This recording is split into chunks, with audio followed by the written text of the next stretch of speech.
मी अशोक दामोदर उगले आणि या संभाजीनगरमध्ये मी शिक्षक आहे. आम्ही नवरा बायको आणि माझे मुलगा आणि सून आणि नातू आहे मला, आणि गेले 15-20 वर्षापासून मी इथं राहतो. माझं नाव अक्षय उगले. मी प्रायव्हेट कंपनीमध्ये जॉब करतो. मी सध्या जिथे राहतो तिथं मला ॲम्युनिटीज नाही आहेत. सगळ्यात महत्त्वाचं म्हणजे पार्किंगची एक फार मोठी समस्या आहे. कारण मी मेन शहरामध्ये राहतो आणि तिथे मी जिथं ज्या अपार्टमेंटमध्ये राहतो तिथं पार्किंगची इंडिव्हिज्युअल पार्किंग नाही आहे. प्रदूषण पण म्हणजे खूप याच्यामध्ये क्राऊडमध्ये राहतो मी सध्या. आता सध्या जो भाग आहे तो जास्त क्राऊड आहे आणि त्या सगळं पाहून मी या प्रोजेक्टचं निवड केली. माझी थॉट प्रोसेस अशी होती की आता याच्यानंतर जेव्हा कधी मी मेट्रो सिटीमध्ये शिफ्ट होईल तर एक गेटेड सिक्युरिटी असली पाहिजे, एक गेटेड कम्युनिटी असली पाहिजे की जिथं जेव्हा ते तिथं राहतील तर त्यांना एक सेन्स ऑफ सिक्युरिटी असली पाहिजे. परत त्यांना प्रत्येक वेळेस जर बाहेर पडायचं असेल तर सोसायटीच्या बाहेर न जाता जागच्या जागी ॲम्युनिटीज अवेलेबल व्हायला पाहिजेत. आजूबाजूचं ॲटमॉस्फिअर तसं असलं पाहिजे. आणि त्यामुळं मग मला असं वाटलं की सॉलिटियर हा चांगला ऑप्शन आहे.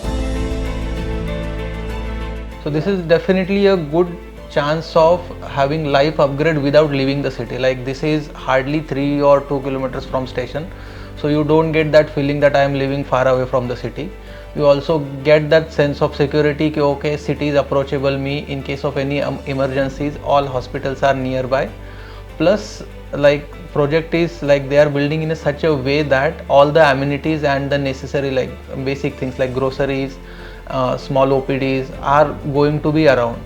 And plus, since this is like little far from city, it's still developing and the development will be more in a, I will say planned manner. So there will be nothing like ki आज याने इथे बांधून दिलं याने तिथे बांधून दिलं. Everything will be well planned here as far as I am seeing right now.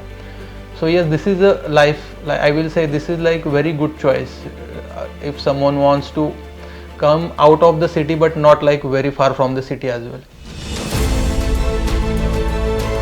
Sara group विषयी मी ऐकून होतो. ते अफोर्डेबल हाऊसिंग सेगमेंटमध्ये त्यांचं भरपूर काम आहे असं मला कळालं होतं. आणि वाया थोडीशी माहिती काढल्यानंतर असंही कळालं की ते फार कॉपरेटिव्ह आहेत आणि कमिटमेंट ठेवतात व्यवस्थित आणि कस्टमर सपोर्टिव्ह आहेत. कस्टमरची काळजी घेतात.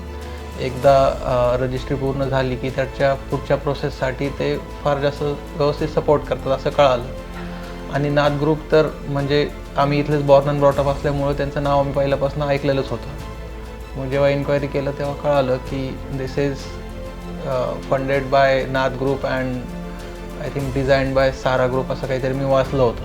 तर मग मला असं वाटलं की ठीक आहे, जर एखाद्या मोठ्या नावासोबत आपण जाऊयात तर रिस्क थोडीशी कमी होती एवढ्या मोठ्या इन्व्हेस्टमेंट करताना. म्हणून मग मी हा चॉईस प्रेफर केला.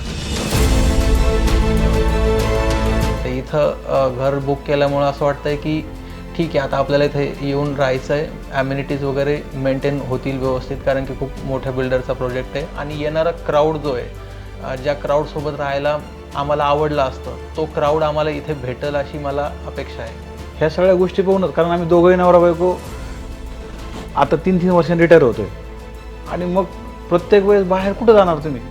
मुलगी पुण्याला राहते. सध्या आम्ही त्यांच्याकडे मुलीकडे जेव्हा आम्ही जातो तर ह्या सगळ्या गोष्टी तिथे ॲम्युनिटीज आहेत. तर त्या सगळ्या डोक्यामध्ये ठेवून मी हे सॉलिटर बुक केलेले आहे की बुवा आपलं उद्याचं म्हातारपण आणि सिक्युरिटी आणि सगळ्यात महत्त्वाचं म्हणजे तुमचं आता बाहेरच्या ज्या ॲम्युनिटी ज्या आहेत, बाहेर पण तुम्ही शॉप पण काढतायत. म्हणजे आम्हाला लागणाऱ्या ज्या दैनंदिन ज्या गरजेच्या वस्तू आहेत तर तुम्हाला बसल्या जागेवर घरामध्ये मिळणार. तर हे सगळं काही इथंच आमचं पूर्ण होऊ शकतं असं म्हणून आम्ही पूर्ण आमचं आयुष्याची कमाई इथे लावली म्हटलं तर काही हरकत नाही.